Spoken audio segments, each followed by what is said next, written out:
नमस्कार, मैं हूं आर्यव्रत और स्वागत है आप सभी का जनसत्ता में।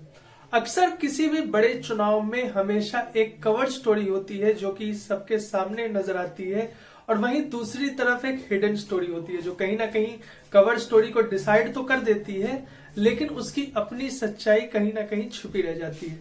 2017 विधानसभा चुनावों में उत्तर प्रदेश में बीजेपी का बहुमत से जीत हासिल करना ऐसी ही एक कवर स्टोरी थी,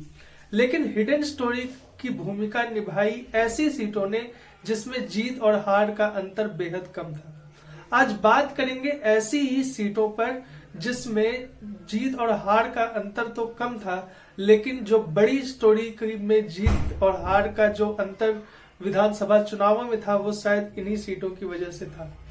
403 विधानसभा सीटों वाले उत्तर प्रदेश में 5000 से भी कम में जीत और हार का अंतर तय कर देने वाली सीटों में ये संख्या 47 सीटों की है। 47 सीटों में 5000 से भी कम अंतर से जीत और हार का फैसला हो गया, और बीजेपी ने शायद यहीं पे अन्य पार्टियों से बढ़त बढ़ा ली, क्योंकि 47 सीटों में से 23 सीटों पर बीजेपी ने जीत दर्ज की थी, और बाकी पार्टियों की जो परफॉर्मेंस रही है वो कुछ इस तरह से है कि समाजवादी पार्टी ने 13 सीटों पर जीत दर्ज की, बहुजन समाज पार्टी ने 8 सीटों पर, और कांग्रेस, राष्ट्रीय लोकदल और अपना दल ने एक सीटों पर जीत दर्ज की थी। इसमें एक खास हाईलाइट डुमरियागंज सीट की है, जहां पे बीजेपी के राघवेंद्र सिंह ने सैयदा खातून को मात्र 171 वोटों से शिकस्त दी। 171 वोटों से शिकस्त देना ये बहुत ही मार्जिन का अंतर, बहुत ही कम मार्जिन का ये डिफरेंस है। वहीं अगर बात करें बाकी सीटों की, तो करीब 8 ऐसी सीटें थीं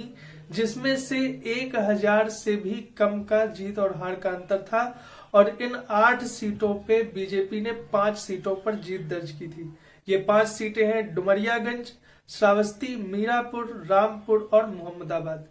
यहीं पे पता चल जाता है कि बीजेपी ने जो लो हैंगिंग फ्रूट्स थे, जो कम जीत और हार के अंतर वाली सीटें थी, उन पे बाकी पार्टियों से काफी अच्छी खासी बढ़त बढ़ा ली थी। एक बड़ी हाईलाइट गोरखपुर ग्रामीण क्षेत्र की भी है, क्योंकि गोरखपुर ग्रामीण क्षेत्र चूंकि योगी का प्रभुत्व का इलाका माना जाता है, यहाँ पर भी जो जीत और हार का अंतर था वो काफी कम था। बीजेपी के विपिन सिंह ने समाजवादी पार्टी के विजय बहादुर को मात्र 4410 वोटों से शिकस्त दी थी, यानी कि ये अंतर भी काफी कम रहा है। इसके अलावा अगर 1000 से 2000 सीटों के बीच के अंतर की भी बात की जाए तो ऐसी 9 सीटें थी, और इस तरह से ये जो छोटी छोटी अंतर की जो सीटें हैं, इन्होंने कहीं ना कहीं जो बड़ी कवर स्टोरी थी उसमें अपनी महत्वपूर्ण भूमिका निभाई थी। अब अगर ये देखें कि इन चुनावों में इन सीटों की क्या भूमिका रहेगी, तो ये बात हमेशा ध्यान में रखा जाना चाहिए कि उस चुनाव में 2017 विधानसभा चुनाव में बीजेपी की काफी अच्छी खासी लहर चली थी। उस लहर में कहीं ना कहीं ये जो छोटे छोटे गैप्स क्रिएट हुए हैं, ये इसी बड़े कॉन्टेक्स्ट की वजह से क्रिएट हुए हैं। लेकिन 5 साल की एंटी इनकम्बेंसी और योगी सरकार के खिलाफ कई सारे वर्गों में जो एक आशंका उठी है और जो असंतोष उठा है, वो कहीं ना कहीं इन सीटों पर अब अपना प्रभाव छोड़ेगा। जो दूसरी बड़ी चीज हमें ध्यान में रखनी होगी वो ये है कि ओबीसी क्लास और जो लोअर सेक्शन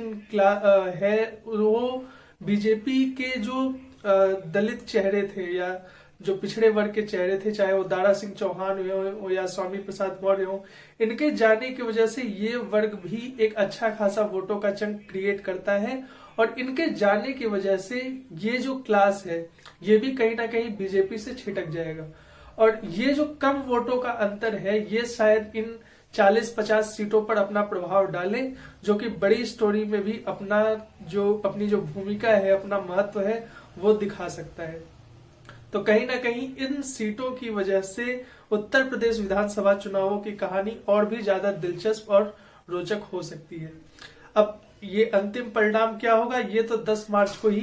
पता चलेगा। तब तक आपको इस बारे में क्या लगता है, हमें अपने विचार कमेंट सेक्शन में जरूर बताइए, और उत्तर प्रदेश विधानसभा चुनावों से जुड़ी हर खास और दिलचस्प अपडेट के लिए बने रहिए जनसत्ता के साथ। नमस्कार।